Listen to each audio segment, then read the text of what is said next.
Michael Padden recalled an incident in which he and a friend were discovered behaving mischievously while waiting to go swimming in the school dining hall. Mrs. Ryan, described as a small woman with bleached blonde hair, instructed the boys to report to her office the following morning for punishment with the slipper. When they presented themselves the next day, she had apparently forgotten the incident entirely. Nevertheless, she administered punishment to each of them on the hands for taking the trouble to come. Former pupils also remembered Mrs. Reynolds, who was known for her use of the cane. One former student, Anne-Marie, recounted being punished for making too much noise near the staff room at lunchtime. After she claimed the first stroke had not hurt, Mrs. Reynolds delivered another on the opposite hand with considerably greater force.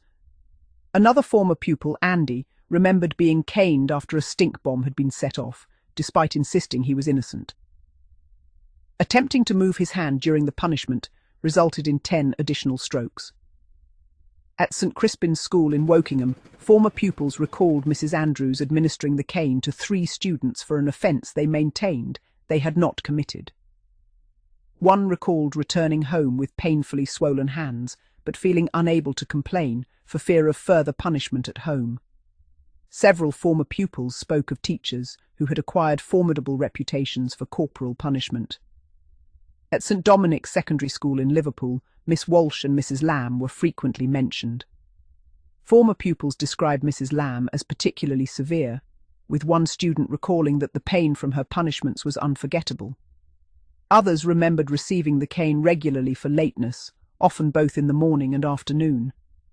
At St. Edmund Arrowsmith School in Wigan, former pupils remembered Mr. Jenkinson, who reportedly punished pupils after quiz defeats or minor misdemeanours. One former student recalled being caned merely for sticking out her tongue while concentrating on a drawing. Another former pupil remembered Mrs. Phillips as especially feared among the students.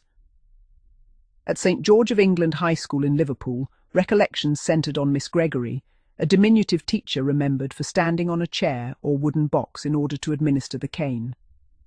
Several former pupils admitted that the unusual sight often caused laughter, which in turn resulted in additional punishment.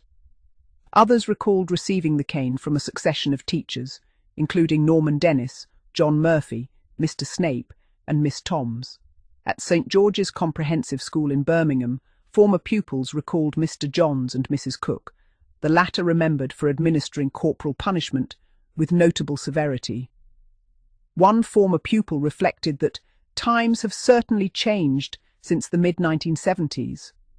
Former students of St. George's School in Ipswich remembered an assembly during which a pupil named Fiona Walker was caned before the entire school, an event one witness said she would never forget.